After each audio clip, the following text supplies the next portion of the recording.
तो चलिए आज एक ऐसे टॉपिक को डिकोड करते हैं जो सीए फाइनल के स्टूडेंट्स के लिए हमेशा से एक चक्कर बना हुआ है। सॉफ्टवेयर पेमेंट्स और रॉयल्टी का पूरा मामला। आइए इसको एकदम आसान बनाते हैं। आइए सीधे मुद्दे पर आते हैं। सबसे बड़ा और सबसे इंपॉर्टेंट सवाल यही है, जब कोई इंडियन कंपनी एक फॉरेन कंपनी से सॉफ्टवेयर खरीदती है तो क्या वो पेमेंट रॉयल्टी माना जाएगा?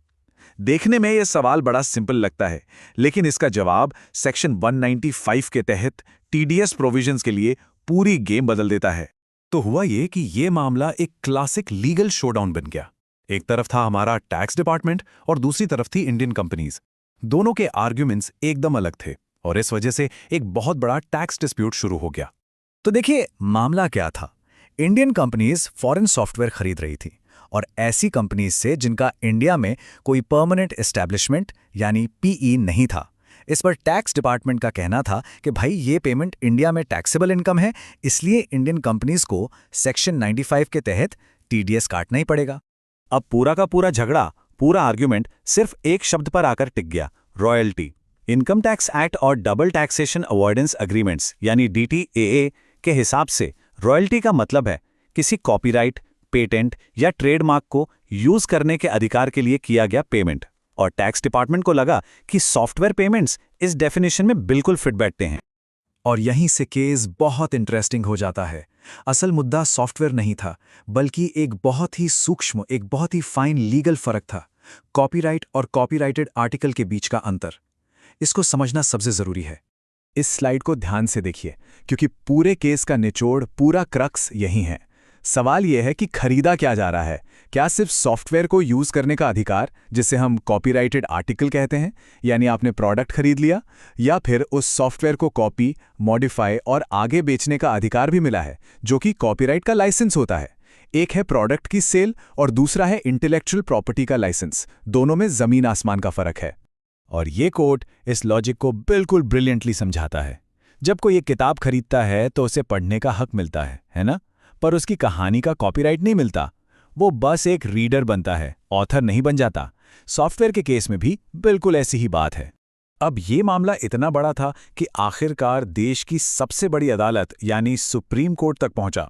Engineering analysis centre of excellence private limited के लैंडमार्क केस में सुप्रीम कोर्ट ने इस बहस को हमेशा के लिए खत्म कर दिया। चलिए देखते हैं कि उनका फाइनल फैसला क्या था।